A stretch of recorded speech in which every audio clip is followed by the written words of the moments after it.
Hi friends, ஆட்டுக்காலா வேணவே வேணாம் வாங்காதீங்க அப்படின்னு சொல்கிறவங்களா நீங்கள்? வீட்டில் ஆட்டுக்கால் வாங்கலாமா வேணாமான்னு கேட்டால் சில பேர் வேணான்னு சொல்லுவாங்க. ஏன்னா ஆட்டுக்காலோடைய டேஸ்ட்டு சில பேருக்கு பிடிக்காது. ஆனால் அதோடைய நன்மைகளை பற்றி தெரிஞ்சுக்கிட்டாங்கன்னா ஆட்டுக்கால் தான் வேணும்னு கேட்டு அடம்பிடிச்சு வாங்கி சாப்பிடுவாங்க. அந்தளவுக்கு அதில் நிறைய ஹெல்த் பெனிஃபிட்ஸ் இருக்குதுங்க. ஆட்டுக்காலில் உள்ள பெனிஃபிட்ஸ்லாம் நமக்கு முழுசாக கிடைக்கணும்னா ஆட்டுக்காலை சூப்பாக வச்சு குடிக்கிறது நமக்கு ரொம்ப நல்லதுங்க. ஆட்டுக்காலில் கொலாஜன் அதிகமாக இருக்குதுங்க. அதனால் நம்மளுடைய எலும்புகள் ரொம்ப ஸ்ட்ராங்காக இருக்குங்க. எலும்பு சம்மந்தப்பட்ட நோய்கள் வராமல், ஆர்த்ரைட்டிஸ், மூட்டு வலி, மூட்டு தேய்மானம், முதுகு வலி, இடுப்பு வலி போன்ற நோய்கள் வராமல் தடுக்குதுங்க. அதே மாதிரி குடல் ஆரோக்கியத்துக்கும் ஆட்டுக்கால் சூப் ரொம்ப நல்லதுங்க. குடலில் புண், எரிச்சல், குடல் சிதைவு, குடல் இறைச்சல் போன்ற நோய்களை குணப்படுத்தக்கூடிய ஆற்றல் ஆட்டுக்காலுக்கு இருக்குதுங்க.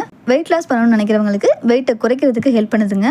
தேவையில்லாமல் அடிக்கடி சாப்பிட்றத கண்ட்ரோல் பண்ணுது. உடலில் உள்ள நச்சுக்களை வெளியேற்றுங்க. நோய் எதிர்ப்பு சக்தியை அதிகரிக்கும். இதய ஆரோக்கியத்துக்கு ஆட்டுக்கால் சூப் ரொம்ப நல்லதுங்க. தோல் சுருக்கங்கள் வராமல் தடுக்கும்.